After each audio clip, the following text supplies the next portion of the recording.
Shalom teman-teman semuanya. Shalom teman-teman. Apa kabar nih kalian hari ini? Aku harap kalian semua baik-baik aja ya.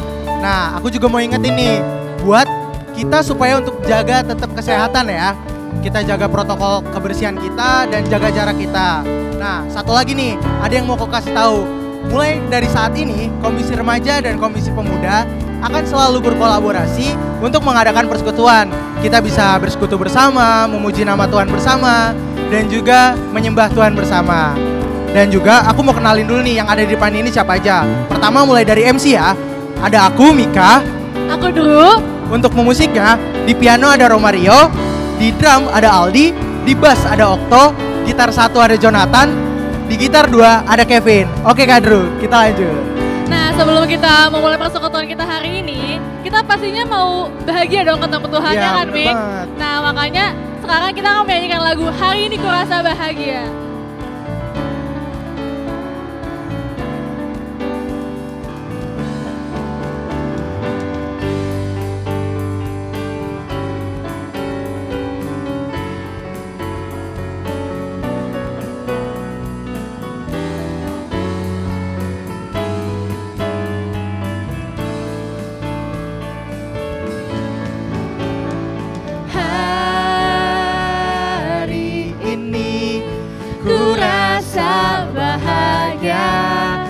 Berkumpul bersama saudara seiman. Tuhan Yesus telah satukan kita tanpa memandang di antara kita.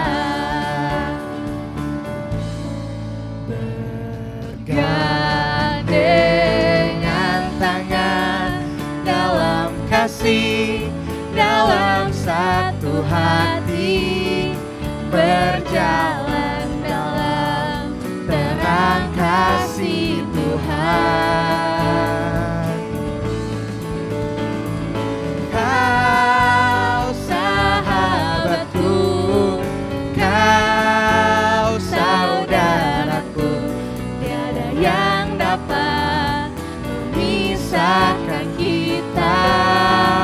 Oh, oh, kau sahabatku, kau saudaraku, tiada yang dapat memisahkan kita.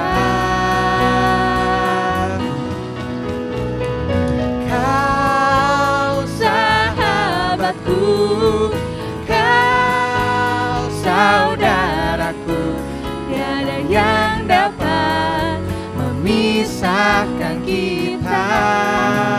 Oh, oh, kau sahabatku, kau saudaraku, tiada yang dapat memisahkan kita. Oh, oh, tiada yang dapat memisahkan kita.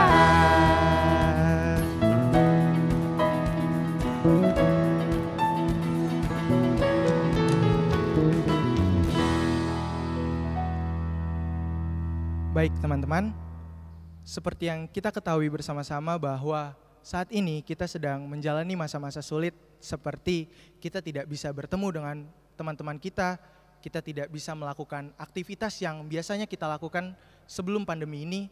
Tapi di lain itu kita harus percaya bahwa Tuhan selalu ada untuk kita, menolong kita, dan menyertakan tangannya untuk selalu membantu kita. Dan satu hal lagi yang perlu kita ingat dan perlu kita garis bawahi adalah setiap kebaikan Tuhan, setiap pertolongan yang Tuhan berikan kepada kita, tidak dapat satupun yang bisa kita ganti dan bisa kita bayar dengan apapun itu. Maka dari itu, aku mau ajak teman-teman semua untuk merefleksikan bersama, merenungkan bersama, sambil kita menyanyikan lagu Dengan Apakah Ku Balas.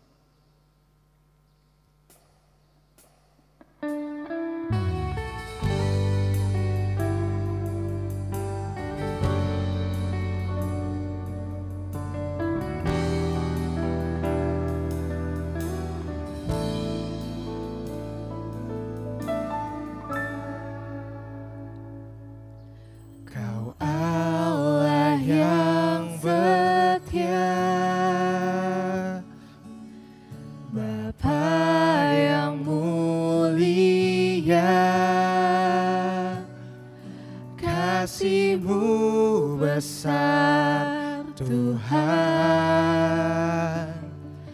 Kau pulihkan hidupku.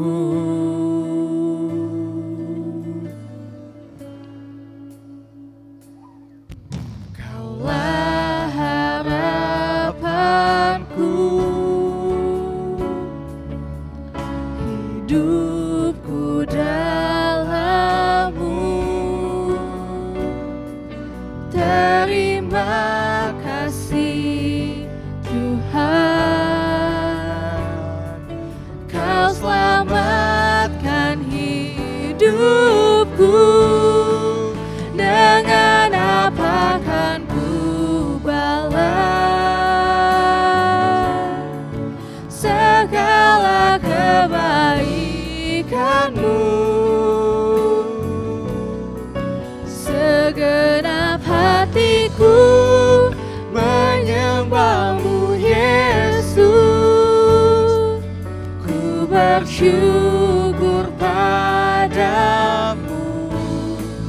Dengan apa kan ku balas segala kebaikan-Mu? Segenap hatiku menyembah-Mu Yesus. Ku bersyukur padamu selamanya. Oh, oh, oh, selamanya. Oh, oh, oh,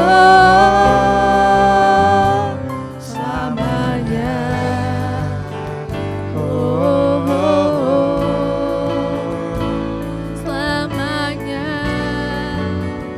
Oh, oh,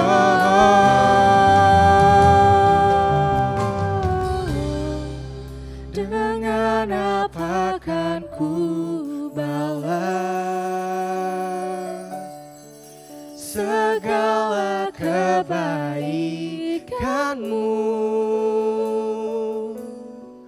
Segenap hatiku menyembah-Mu Yesus. Ku bersyukur padamu. Dengan apa kan ku balas segala kebaikan-Mu? Segenap hatiku menyembah-Mu Yesus. Ku bersyukur padamu. Dengan apa kan ku balas segala kebaikan-Mu? Segenap hatiku menyembah-Mu Yesus. Ku bersyukur padamu selamanya.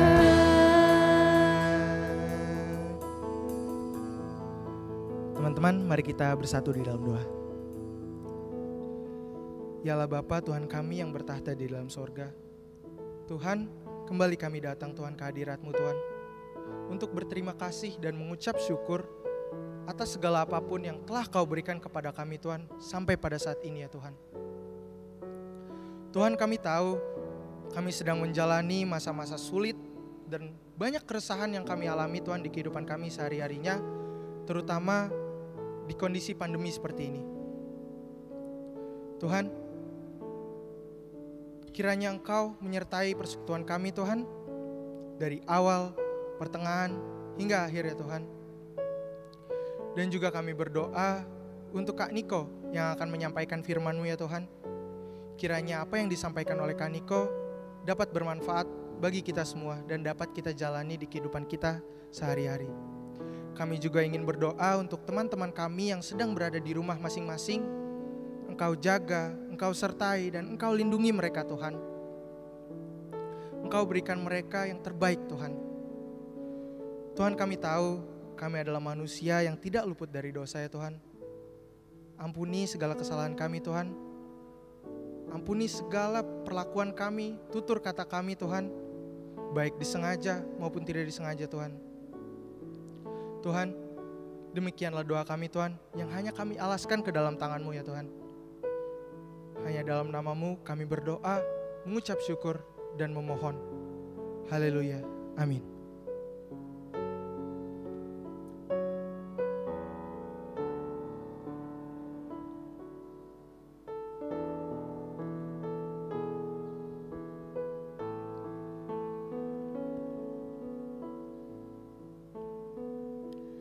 How great is our God? Sing with me, how great is our God, and all will see how great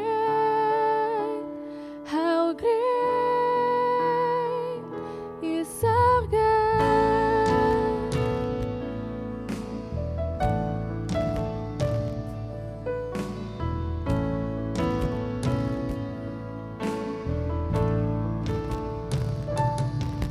The splendor of the King, clothed in majesty, let all the earth rejoice, all the earth rejoice. He wraps himself in light, and darkness tries to hide, and trembles at his voice, trembles at his voice. How great is our God? Sing with me, how great is our God, and all will see how great is our God.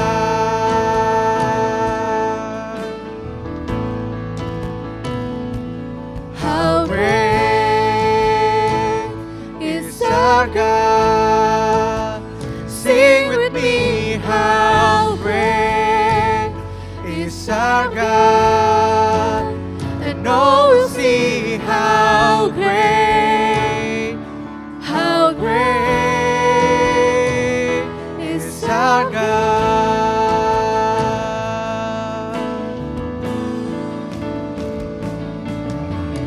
Name above all names, worthy of our praise, and my heart will sing how great is our God.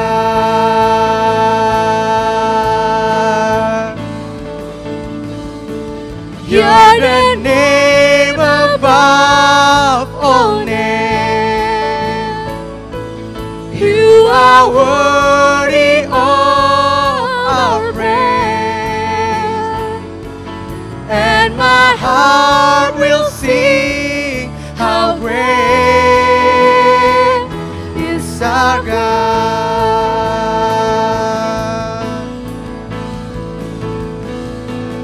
How great is our God? Sing with me, how great is our God? Oh, we'll sing how great is our God.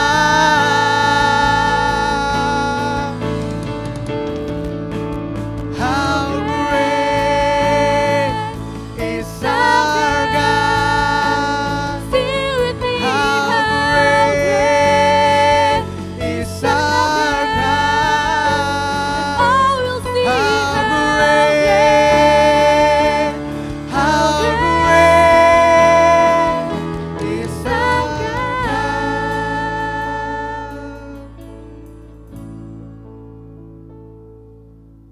Niko dipersilahkan.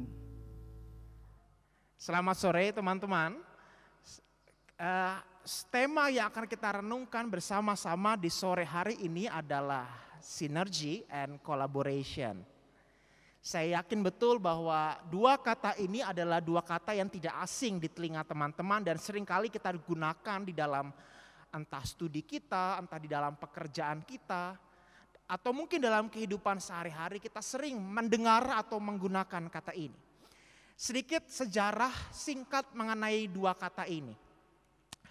Kata sinergi, teman-teman yang dikasihi Tuhan, itu berasal dari bahasa Yunani, dari dua kata, yaitu sun dan ergon. Yang kalau diterjemahkan secara harafiah artinya bersama bekerja. Kata kolaborasi itu dari bahasa Latin, cum dan laborare, yang kalau diterjemahkan secara harafiah, kerja bersama-sama. Dua kata ini sebetulnya bukan sebuah kata yang terlalu asing. Kata ini bisa disimpulkan baru muncul, baru dipergunakan secara luas kira-kira pada abad ke-19. Kita tahu bagi teman-teman yang menyukai sejarah, abad 19 itu adalah sebuah waktu di mana pergolakan dunia ini terjadi begitu kuat. Ada revolusi industri di situ, ada perang dunia di situ, ada perang antara Rusia dan Turki pada saat itu dan lain sebagainya. Dalam konteks semacam itulah kemudian timbul sebuah kesadaran dalam diri manusia akan betapa pentingnya untuk membangun kerjasama, membangun aliansi, membangun relasi dengan orang lain untuk mencapai tujuan bersama, dan disitulah kita kemudian mengenal kata sinergi dan kolaborasi. Dua kata ini mirip secara makna, tetapi ada perbedaan dalam bentuknya. Kalau sinergi itu adalah kata benda, kolaborasi adalah kata sifatnya. Tetapi kita tidak akan berpanjang-panjang membicarakan sejarah dari kedua kata ini. Kita akan bersama-sama melihat dari firman Tuhan yang terdapat dalam Kisah Para Rasul 2 ayat 41 sampai 47. Mari kita membacanya dan merenungkan firman Tuhan ini. Orang-orang yang menerima perkataannya itu memberi diri dibaptis, dan pada hari itu jumlah mereka bertambah kira-kira 3.000 jiwa. Mereka bertekun di dalam pengajaran rasul-rasul dan dalam persekutuan, dan mereka selalu berkumpul untuk memecahkan roti dan berdoa. Maka ketakutanlah mereka semua, sedang rasul-rasul itu mengadakan banyak mujizat dan tanda. Dan semua orang yang telah menjadi percaya tetap bersatu, dan segala kepunyaan mereka adalah kepunyaan bersama, dan selalu ada dari mereka yang menjual harta miliknya, lalu membagi-bagikannya kepada semua orang sesuai dengan keperluan masing-masing. Dengan bertekun dan dengan sehati, mereka berkumpul tiap-tiap hari dalam bait Allah. Mereka memecahkan roti di rumah masing-masing secara bergilir dan makan bersama-sama dengan gembira dan dengan tulus hati sambil memuji Allah. Dan mereka disukai semua orang, dan tiap-tiap hari Tuhan menambah jumlah mereka dengan orang yang diselamatkan. Saya mau mengajak teman-teman untuk memperhatikan bacaan kita ini. Pertanyaan saya sederhana. Ada berapa kata kerja, ada berapa tindakan yang dilakukan oleh komunitas Kristen perdana ini di dalam kehidupan bersama mereka? Ada beberapa bagian. Di ayat ke-42 dikatakan bahwa mereka bertekun di dalam pengajaran para rasul dan dalam persekutuan, dan mereka selalu berkumpul untuk memecah roti dan berdoa. Di ayat yang ke-45 dikatakan bahwa mereka menjual harta miliknya lalu membagi-bagikannya kepada semua orang sesuai dengan keperluan masing-masing. Di ayat ke-46 mereka bertekun dengan sehati, mereka berkumpul di dalam bait Allah, memecahkan roti di rumah masing-masing secara bergilir dan makan bersama-sama. Dan di ayat ke-47 dikatakan sambil memuji Allah. Membaca kisah ini tidak bisa dilepaskan dari peristiwa yang melatar belakangi terbentuknya komunitas Kristen perdana ini, yaitu peristiwa Pentakosta. Mari kita memperhatikan sedikit perikop sebelum bacaan kita ini ketika peristiwa Pentakosta itu terjadi. Kita ingat betul bahwa Pentakosta adalah tanda ketika relasi pemisah antar manusia itu dihancurkan. Mujizat terbesar dalam peristiwa Pentakosta bukan soal karunia penyembuhan, bukan soal kemampuan para rasul berbicara dalam bahasa-bahasa lain, tetapi yang mendasar betul dari peristiwa Pentakosta adalah hancurnya relasi pemisah antar manusia. Dan itu ditandai dengan kemampuan para rasul berbicara dalam bahasa-bahasa asing yang daerah-daerahnya bisa kita perhatikan di dalam Kisah Rasul pasal 2. Bahasa adalah sarana komunikasi. Prasyarat terbangunnya sebuah relasi adalah munculnya, hadirnya sebuah komunikasi yang bisa terjadi melalui bahasa. Maka bisa dikatakan di sini secara sederhana buah Pentakosta adalah dipulihkannya relasi antar manusia. Buah Pentakosta adalah persahabatan. Buah Pentakosta adalah dipulihkannya relasi antara manusia dengan manusia dan juga antara manusia dengan Allah.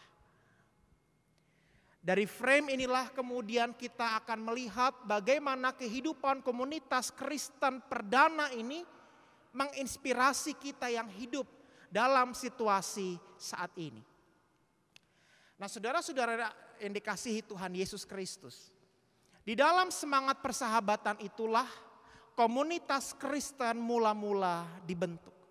Jadi kalau ditanya apa sih spiritnya komunitas Kristen atau gereja perdana, maka jawabnya sederhana, spirit persahabatan. Dan di dalam semangat itulah komunitas Kristen dibentuk.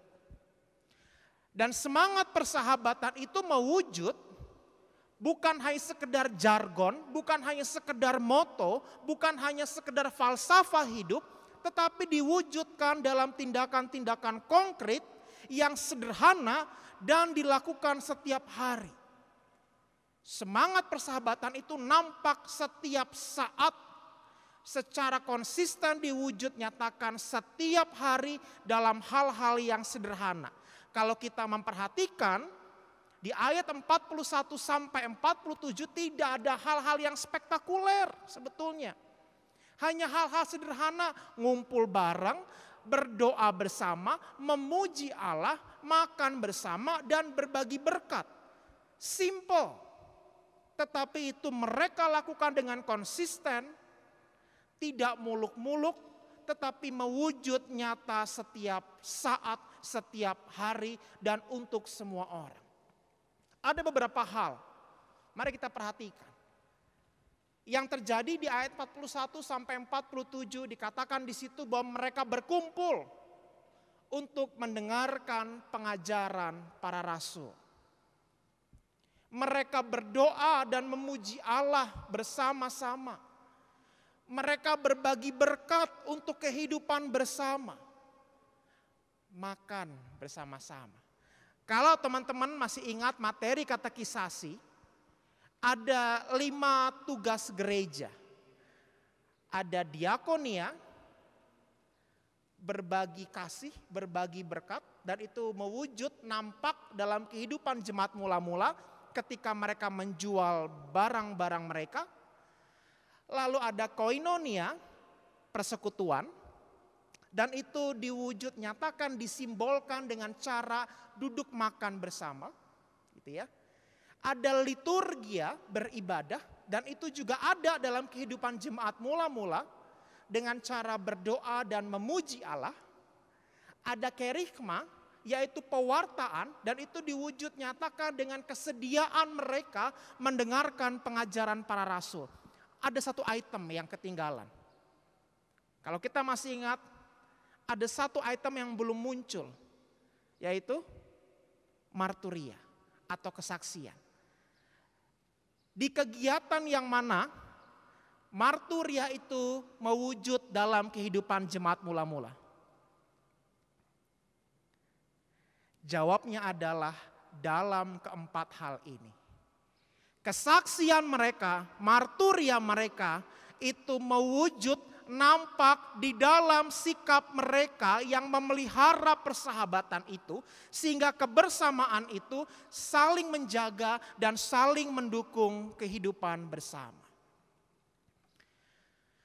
Maka kesaksian terbesar orang Kristen adalah dengan menjadi sahabat yang saling merawat. Sekali lagi, kesaksian terbesar orang Kristen adalah dengan menjadi sahabat yang saling merawat. Dengan cara hidup yang menjaga kebersamaan itulah komunitas Kristen perdana mempersaksikan iman mereka. Dengan menjadi sahabat, mereka menunjukkan identitas mereka, dan itulah bentuk kesaksian mereka.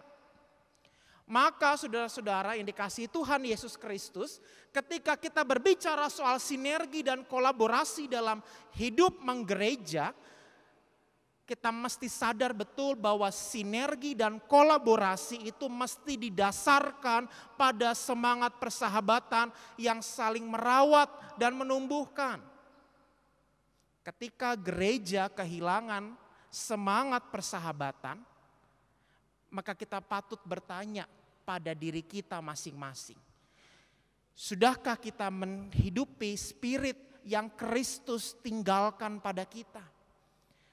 Sebelum Kristus wafat dan dia naik ke surga, dia mengatakan kepada para muridnya di dalam Injil Yohanes, "Aku menyebut kamu sebagai sahabat." Kalau Allah menyebut kita sebagai sahabat, maka ia mempercayakan saudara dan saya untuk hidup bertindak selayaknya seorang sahabat, dan di dalam konteks kita menggereja, semangat itu mesti menjadi dasar dalam hidup gerak pelayanan kita. Sadarilah bahwa hidup menggereja, terlibat di dalam pelayanan, terlibat di dalam persekutuan adalah upaya kita memberi diri dibentuk dan menjadi sahabat, diutus menjadi sahabat bagi semua orang. Maka kalau saudara dan saya terlibat di dalam pelayanan di gereja, ingat, tugasmu adalah diutus menjadi sahabat. Dan engkau dipersiapkan menjadi seorang sahabat di dalam karya pelayananmu. Tunjukkanlah sikap sebagaimana seorang sahabat itu semestinya. Saling mendukung, saling memberi apresiasi, peduli dan rela berkorban. Sikap sahabat ini yang seringkali hilang di dalam kehidupan menggereja. Sikap persahabatan ini hilang di dalam komunitas orang Kristen.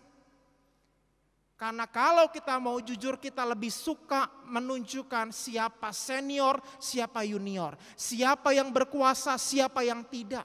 Siapa yang punya hak, siapa yang tidak punya hak di dalam kehidupan gereja, dan lain sebagainya. Sehingga ketika sinergi dan kolaborasi itu diharapkan yang terjadi adalah pemaksaan. Sinergi dan kolaborasi tidak bisa didasarkan pada pemaksaan. Sinergi dan kolaborasi mesti muncul di dalam diri kita masing-masing, karena kita punya semangat persahabatan.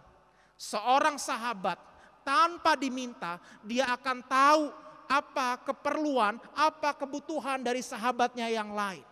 Seorang sahabat tanpa diminta, dia akan rela memberikan yang terbaik bagi sahabatnya, sebagaimana Kristus memberikan nyawanya. Semangat persahabatan mesti ada dalam diri kita sebagai pribadi maupun sebagai institusi gereja. karena persahabatan itulah kehidupan dimulai. Manusia jatuh di dalam dosa karena manusia mau menjadi sama seperti Allah. Tetapi di dalam Yesus Kristus, persahabatan antara manusia dengan Allah dipulihkan ketika Yesus merendahkan diri menjadi manusia, menjadi sahabat bagi kita. Persahabatan antara Kain dengan keluarganya dirusak ketika Kain membunuh adiknya Habel. Tetapi persahabatan antara manusia dan Allah dimulai ketika Maria memberikan dirinya untuk didiami oleh Roh Kudus dan melahirkan Yesus Kristus. Dengan semangat persahabatan, kita bukan hanya sekedar melayani, kita bukan hanya sekedar membangun relasi, tetapi kita juga belajar untuk terus memberi yang terbaik, rela berkorban, saling mendukung, saling mengapresiasi. Maka sinergi dan kolaborasi adalah buah dari kehidupan bersama yang dirawat dan dipelihara dalam semangat persahabatan. Sekali lagi, sinergi dan kolaborasi adalah buah dari kehidupan bersama yang dirawat dan dipelihara dalam semangat persahabatan. Biarlah Tuhan yang menyertai kita senantiasa, Dia yang memelihara kita senantiasa, dan Dia yang memampukan kita menjalani kehidupan ini. Mari kita merenungkan dan untuk merenungkan sabda Tuhan.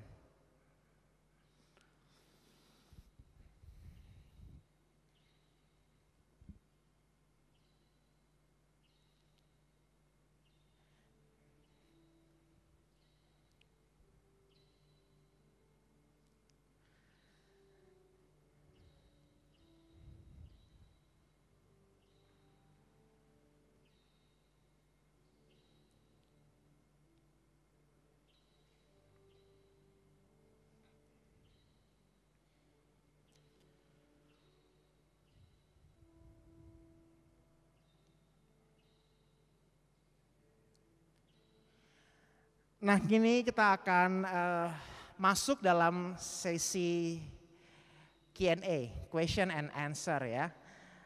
Di sini ada beberapa pertanyaan terkait dengan firman yang telah kita renungkan bersama-sama tadi.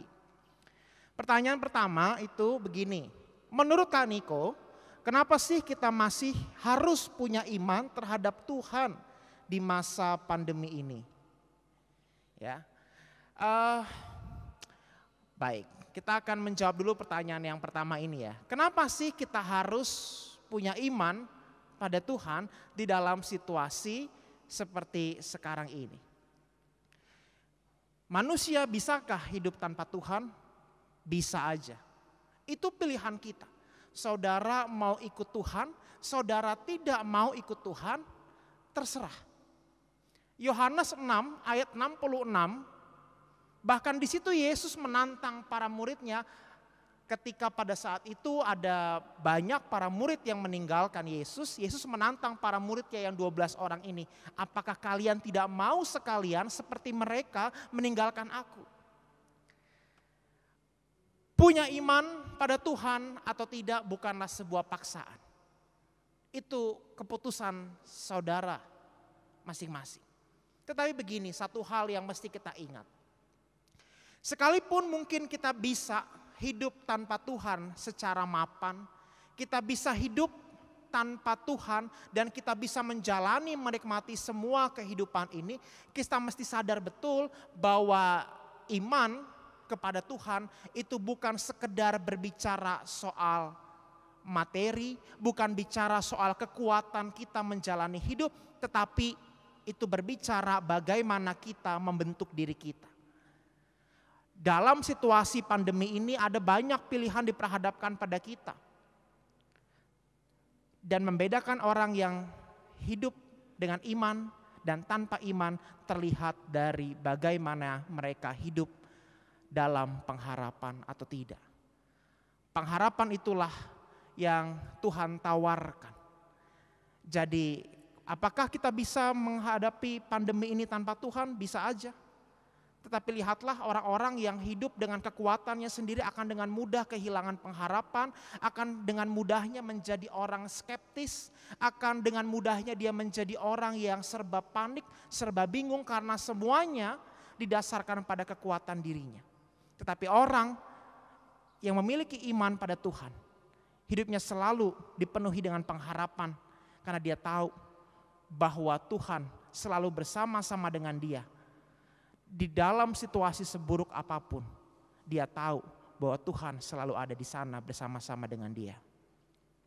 Yang kedua, apa jadinya kalau misalkan kita hanya bergantung kepada kepercayaan diri kita? Ketika kita mempercayakan diri segala sesuatunya pada diri kita, maka sederhana jawabannya. Bersiap-siaplah untuk kecewa. Bersiaplah untuk kecewa. Karena firman Tuhan mengatakan jangan berharap pada manusia. Karena berharap pada manusia itu akan ada saatnya mengecewakan diri kita. Tetapi ketika kita berharap pada Tuhan, ketika kita meletakkan pengharapan kita pada Tuhan, di balik pintu tertutup sekalipun, kita tahu dan kita yakin betul bahwa Tuhan akan selalu hadir untuknya. Tuhan akan selalu menolong hidupnya, mungkin bukan dengan cara-cara yang spektakuler, bukan dengan mujizat, tetapi melalui hal-hal yang sederhana. Dan itulah alasannya mengapa kita harus senantiasa menggantungkan hidup kita pada Tuhan. Saya pernah mengatakan jangan gantungkan hidupmu pada berkat yang nampak. Berkat itu akan habis, saudara. Tetapi gantungkanlah hidupmu pada Sang Pemberi berkat, karena Sang Pemberi berkat tidak pernah habis. Yang ketiga, selain berkolaborasi antar komisi di gereja, adakah contoh lain di gereja maupun di marketplace? Definitely yes. Membangun relasi itu bukan sekedar urusan di dalam gedung gereja, saudara-saudara. Tetapi membangun relasi itu urusannya di luar pintu gereja ini. Ketika engkau mengikuti ibadah, dalam liturgi itu selalu diakhiri sebelum berkat diberikan, jadilah saksi Kristus, lalu engkau menjawab syukur kepada Allah. Itu tanda bahwa di luar engkau mesti mewujud nyatakan imanmu. Bukan cuma antar komisi. Sorry to say, tapi kalau relasi itu hanya engkau kuatkan di dalam gereja, orang bilang it's kind of bullshit. Di luar gedung gereja itu relasi juga mesti terpelihara dan mesti nampak. Kesaksian komunitas Kristen perdana bukan cuma untuk internal mereka, tetapi untuk eksternal mereka. Kesaksian bagi orang-orang yang tidak mengenal Kristus itu diwujud nyatakan melalui semangat persahabatan. Di dalam situasi pandemi ini, sudahkah engkau menjadi sahabat bagi mereka yang ter-PHK? Sudahkah engkau menjadi sahabat bagi mereka yang gajinya dipotong? Sudahkah engkau menjadi sahabat bagi orang-orang yang terpaksa harus gulung tikar? Sudahkah engkau menjadi sahabat untuk orang-orang yang depresi? Sudahkah engkau menjadi sahabat bagi orang-orang yang sakit? Di situ engkau ditantang. Pertanyaan selanjutnya, keempat, adakah batasan kita harus sepenuhnya berserah kepada Tuhan? Dan di titik manakah kita harus sepenuhnya berpikir logis? Jawabannya sederhana, saudara-saudara, beriman bukan berarti gak logis. Kasihi Tuhan Allahmu dengan segenap akal budimu, itu berarti mengasihi Tuhan berbanding lurus dengan berpikir logis. Mengasihi Tuhan bukan berarti kita menjadi orang bodoh tiba-tiba di dalam gereja, lalu menjadi orang pintar di luar. Oh tidak. Tuhan menghendaki supaya kita mengasihi Dia juga dengan akal sehat. Sehingga apakah ada batasannya? Tidak ada batasannya. Engkau menjalani hidup ini ibarat engkau berziarah dalam gelapnya malam. Engkau tidak pernah tahu di depan akan ada apa, ada batu, apakah ada ular berbisa, ada begal mungkin. Tetapi yang kita tahu, Sang Bapa itu selalu menanti kita. Sang Bapa itu selalu membuka tangannya untuk kita, dan itulah alasan kita berani berjalan di dalam gelapnya malam. Dan itulah alasan kita mau terus berserah pada Tuhan, karena engkau tidak pernah tahu apa yang terjadi dengan hidupmu besok, lusa, tahun depan, ataupun tahun-tahun selanjutnya. Dan bukankah itu terbukti? Di akhir tahun engkau yang bekerja sudah memplanning akan liburan kemana, akan jalan-jalan kemana, akan ambil cuti kapan. Tapi lihat, corona datang tiba-tiba, semua rencanamu bubar, ambiar. Kalau tidak berserah sama Tuhan, mau pada siapa engkau berharap? Pada rencanamu kah? Terakhir, apakah berpikir secara ilmiah akan mengurangi iman kita kepada Tuhan? Mengingat lumayan orang yang menyalahkan Tuhan atas keadaan ini. Tidak. Berpikir secara logis, berpikir secara kritis, bukan berarti engkau membunuh Tuhan atau meniadakan Tuhan. Sekali lagi, beriman itu harus dengan logika. Sekali lagi Tuhan mengatakan, kasihilah Tuhan Allahmu dengan segenap akal budimu. Bukan dengan segenap kekuatanmu saja, bukan dengan segenap emosimu, tetapi dengan akal budi. Maka itu berarti berpikir kritis di dalam menjalani hidup ini itu harus. Dengan kekritisan kita menjadi orang-orang yang jeli. Kita menjadi orang-orang yang mawas diri dan lebih berhati-hati dalam menjalani kehidupan ini. Dan mengapa Tuhan disalahkan? Karena ada cara berpikir yang salah dari orang tersebut ketika dia menyalahkan Tuhan. Dalam situasi seperti ini, kita lupa bahwa kita pun punya andil dalam kerusakan alam ini. Keserakahan kita dalam menguasai alam, keserakahan kita di dalam menguasai dunia ini, itu juga yang merusakkan dunia ini. Dan kalau kita dengan cepat menyalahkan segala sesuatu itu pada Tuhan, jangan lupa di dalam kitab Kejadian, ketika Allah selesai menciptakan dunia ini, Dia menitipkan dunia ini pada kita. Dan kita bertanggung jawab juga atas kerusakan alam yang terjadi saat ini. So, jangan terlalu cepat menyalahkan Tuhan. Apa yang harus kita lakukan jika salah satu pihak tidak bisa untuk mengikuti sinkronisasi atau sinergi kolaborasi itu? Sedangkan proses sinergi dan kolaborasi harus berjalan terus.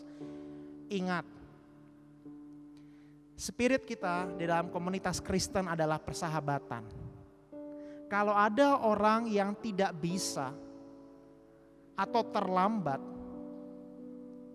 jangan diusir, jangan dimarahi, bimbing dia. Seorang sahabat yang baik adalah seorang sahabat yang mau membimbing sahabatnya sampai dia bisa mengikuti proses itu. Gereja itu bukan lembaga profit yang mengejar keuntungan berlipat-lipat dengan menghalalkan segala cara. Dalam konteks pelayanan, dalam konteks gereja, ingat, persahabatan itu yang mendasar. GKI teman-teman itu dulunya adalah Tionghoa Kita Kauhwe, persekutuan orang-orang Tionghoa Kristen. Sebelum GKI menjadi sebuah lembaga organisasi gereja yang besar, GKI dimulai dari persekutuan antar keluarga, persekutuan antar sahabat. Semangat dasar GKI adalah persahabatan. Nah, kalau ada teman-teman pelayanan kita yang mungkin agak lambat atau tidak bisa mengikuti, tegurlah di dalam persahabatan. Ingat, gereja dasarnya adalah persahabatan. Tips dan trik menyatukan irama segala perbedaan yang ada saat kolaborasi dan bersinergi. Tips dan triksnya mungkin teman-teman jauh lebih memahami. Tetapi ingatlah yang saya sampaikan tadi. Jangan pernah kehilangan semangat persahabatan. Ketika dunia menawarkan sikap yang tidak bersahabat, gereja harus tetap pada pendiriannya menjadi seorang sahabat. Menjadi teman seperjalanan. Kita ingat betul kisah Emmaus. Ketika Tuhan berjalan bersama-sama dua orang ini yang kalau dalam bahasa kita sekarang mungkin kita bilang aduh blow on banget nih orang. Tapi apakah Tuhan di situ menunjukkan kemarahannya? Tidak kan? Tuhan tetap berjalan, Tuhan tetap menemani. Bahkan Tuhan menjadi tuan rumah, dia memecah roti, tanda persahabatan, tanda hospitalitasnya, tanda penerimaannya. Sekalipun dua orang yang berjalan bersamanya ini, pikirannya belum nyampe. Itu tipsnya, itu triknya. Belajarlah dari semangat persahabatan Tuhan Yesus. Dan belajarlah dari komunitas gereja perdana. Kalau ada orang yang gak kooperatif diajak bersinergi kolaborasi gimana? Ini mirip tadi ya. Jawabannya sama, jangan kehilangan semangat persahabatan. Bantu dia, tegurlah di dalam kasih, dorong dia, bahkan relalah berkorban. Berilah yang terbaik supaya sahabatmu ini dari yang tidak kooperatif ini dia menjadi paham betul mengapa saya harus bersinergi, harus berkolaborasi dalam gereja. Ya. Demikian diskusi kita teman-teman. Dan selanjutnya saya akan kembalikan ke MC kita. Nah teman-teman, tadi kita udah denger nih firman dari Kaniko. Kalau yang aku dapat nih, kita harus bisa nih sama-sama, walaupun kita beda jarak nih usianya antara remaja dengan pemuda, kita harus bisa dan harus percaya bahwa kita bisa nih untuk berkolaborasi sama mereka dan untuk sinkron juga sama mereka nih. Dan pastinya itu dialaskan dari semangat dan juga doa kita kepada Tuhan. Kalau menurut aku itu Kak.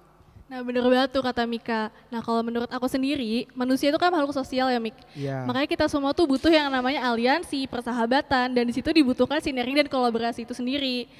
Dan sebagai orang Kristen, kita tuh harus dilandaskan dengan semangat persahabatan yang merawat, ya kan? Dimana di situ kita harus selalu mendukung dan mensupport teman kita dalam hal-hal yang baik, tetapi juga mengingatkan teman kita dalam hal-hal yang buruk, ya kan? Nah untuk mewujudkan itu kita perlu apa sih? Kita perlu hati yang menyatu, bener kan? Bener banget. Nah, untuk menyatukan hati kita, mari kita menyanyikan lagu Satukanlah Hati Kami.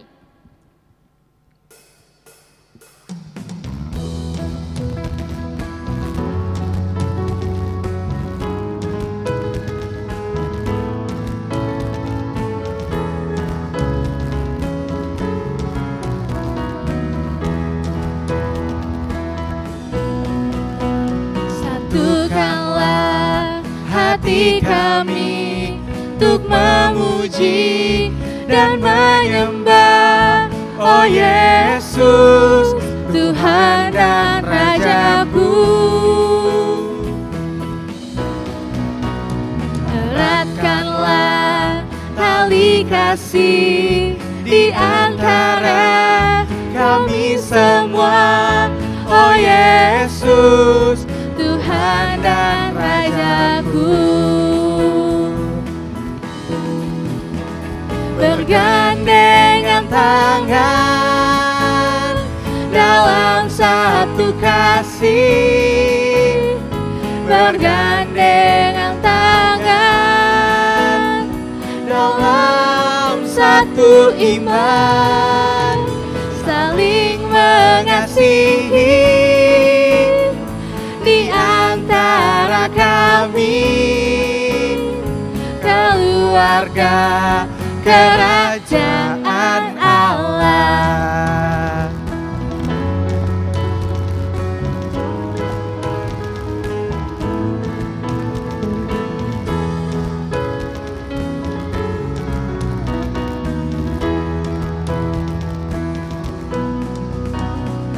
Satukanlah hati kami untuk memuji dan menyembah, oh Yesus, Tuhan dan Rajaku.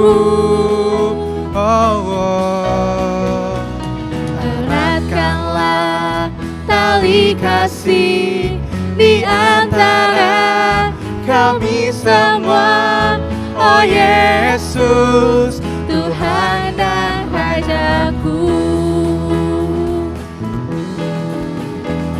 Bergandengan tangan dalam satu kasih, bergandengan tangan dalam satu iman, saling mengasihi di antara kami, keluarga kerajaan Allah. Keluarga kerajaan Allah. Keluarga kerajaan Allah. Oke, kepada Kaniko dipersilakan untuk doa penutup beserta doa syafaat.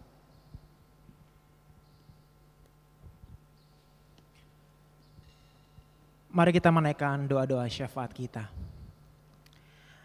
Kami bersyukur ya Allah di dalam Kristus Yesus untuk persekutuan kami yang indah. Terima kasih untuk sapaan firman-Mu. Biarlah firman-Mu ya Tuhan boleh terus mengingatkan kami, supaya kami dimampukan untuk menjadi sahabat bagi sesama kami.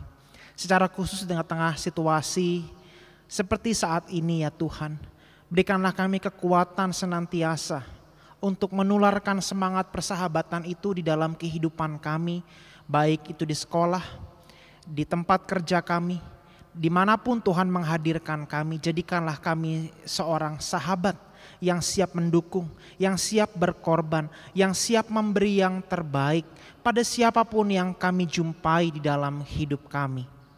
Maka ya Tuhan, materaikanlah firman-Mu itu di dalam hati, pikiran, dan perbuatan kami, supaya kami terus bertumbuh menjadi anak-anak yang menyenangkan hati Tuhan, yang mengasihi Tuhan melalui tindakan nyata konkret kami di dalam hidup kami sesehari. Tuhan, di kesempatan pada sore hari ini kami mau bersatu hati untuk setiap anak-anak Tuhan di komisi remaja yang secara khusus masih duduk di bangku sekolah. Biarlah Tuhan yang terus memberkati mereka di dalam aktivitas studi mereka. Sekalipun mungkin setiap kegiatan sekolah yang mesti dilaksanakan dalam format online, biarlah Tuhan yang tetap memberikan sukacita dan semangat bagi anak-anak-Mu ini, sehingga mereka boleh terus mengerjakan tugas tanggung jawab mereka dengan baik.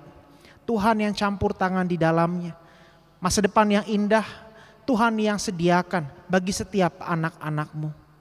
Kami juga berdoa bagi setiap anak-anak-Mu ya Tuhan yang duduk di bangku perkuliahan, dengan begitu banyak dinamika kehidupan yang terjadi di dalamnya. Biarlah juga Tuhan yang menguatkan, Tuhan yang menopang, Tuhan yang terus memberikan inspirasi yang baik bagi setiap anak-anak-Mu di bangku perkuliahan mereka. Sehingga ya Tuhan, setiap proses studi yang mereka lewati pada gilirannya akan berbuah manis yang membawa kebaikan bagi setiap anak-anak-Mu. Dan nama Tuhan dipermuliakan melalui setiap karya, setiap kata dan setiap karsa yang kami lakukan. Kami mau berdoa ya Tuhan untuk anak-anak Tuhan yang terdampak oleh karena pandemi ini. Mereka yang harus ter-PHK, mereka yang mengalami fluktuasi ekonomi yang tidak menentu, mereka yang harus menghadapi situasi-situasi lain yang begitu berat di dalam kehidupan ini, biarlah Tuhan yang menopang mereka. Kami percaya bahwa Tuhan adalah sahabat kami. Tuhan adalah sahabat yang selalu memberikan segala yang indah. Tuhan yang memberikan pengharapan dan kekuatan bagi kami. Maka biarlah itu juga boleh kami rasakan di dalam setiap kami menjalani kehidupan kami, aktivitas kami, sekalipun itu berat, sekalipun itu sulit dan terasa begitu menekan kehidupan kami. Maka hadirlah ya Tuhan di dalam hidup kami masing-masing, sapalah kami, berikan kami kekuatan, berikan kami pengharapan, ajarkan kami untuk senantiasa menatap kepadamu, bukan kepada badai hidup yang menerpa kami. Kami serahkan kehidupan kami ya Tuhan di dalam pemeliharaan-Mu. Kami juga berdoa ya Tuhan untuk Komisi Remaja dan Komisi Pemuda di GKI Pamulang. Berikanlah kami kesatuan hati ya Tuhan di dalam menjalankan gerak pelayanan kami. Sehingga setiap karya layanan kami ya Tuhan menjadi persembahan yang harum di hadapan-Mu. Dan menjadi berkat bagi setiap teman-teman yang kami layani. Segala program-program pelayanan yang telah kami rencanakan, biarlah Tuhan yang turut serta di dalamnya. Tuhan yang terus menopang setiap gerak langkah pelayanan kami, supaya pelayanan kami boleh sungguh-sungguh menjadi berkat, pelayanan kami boleh sungguh-sungguh menjadi sahabat bagi orang-orang di sekitar kami. Juga untuk gereja-Mu ya Tuhan di tempat ini, GKI Pamulang, di dalam seluruh pelayanannya ya Tuhan, biarlah Engkau yang terus menjaga dan memelihara gereja ini. Biarlah spirit persahabatan itu boleh tetap ada di dalam tubuh gereja-Mu ini. Sehingga setiap pelayanan, setiap kesaksian maupun persekutuan yang dijalankan, itu semua membuat kami untuk dibentuk menjadi sahabat-sahabat bagi dunia ini, bagi orang lain yang berbeda dengan kami.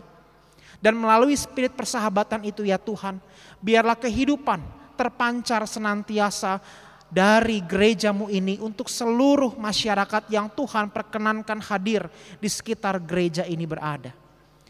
Kami mau menyerahkan doa-doa kami ini di dalam nama Yesus Kristus yang adalah Tuhan dan Juru Selamat kami.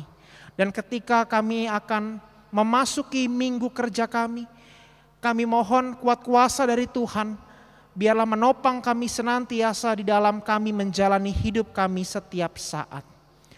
Mari kita mengarahkan hati kita kepada Tuhan untuk menerima berkat dari Tuhan. Kiranya Tuhan menganugerahkan kepadamu kekuatan untuk terus menjadi sahabat bagi mereka yang terasing, mereka yang terpinggir, mereka yang tersisihkan. Kiranya Tuhan memberikan kepadamu keberanian untuk menjadi sahabat kepada mereka yang putus asa, mereka yang marah dan kecewa. Kiranya Tuhan menganugerahkan kepadamu kesabaran untuk terus memperjuangkan nilai-nilai persahabatan di tengah-tengah masyarakat yang menawarkan kebencian. Kiranya Tuhan menghadirkan kepadamu hati yang bersahabat bagi mereka yang kurang beruntung, mereka yang mengalami kesusahan, mereka yang mengalami kesulitan-kesulitan di dalam menjalani dan memenuhi kebutuhan hidup sehari-hari. Kiranya berkat dari Allah Tritunggal, Bapa, Putra, dan Roh Kudus menyertai memimpin kita senantiasa hari ini sampai selama-lamanya. Amin. Bapa, terima kasih. Bapa, terima kasih.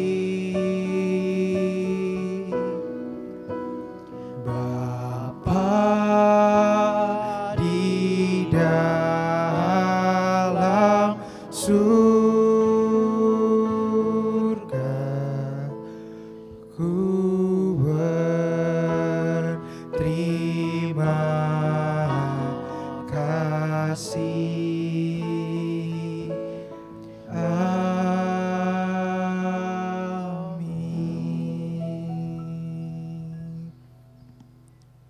Terima kasih Kak Niko. Terima kasih Kak Niko. Oke teman-teman, persekutuan kita kali ini udah selesai. Nah aku mau ingetin lagi nih buat teman-teman di rumah untuk selalu jaga protokol kesehatan kalian dan jaga kebersihan kalian. Sama satu lagi nih, aku mau ingetin kalian untuk follow Instagram Komisi Remaja GKI Pamulang, Korem GKI PML dan juga Kompa di Kompa GKI Pamulang. Sama terakhir jangan lupa untuk subscribe YouTube GKI Pamulang di GKI Pamulang biar bisa nonton persekutuan selanjutnya dan ibadah selanjutnya ya Kak. Oke, kalau gitu sampai jumpa teman-teman di persekutuan selanjutnya. Tuhan Yesus memberkati.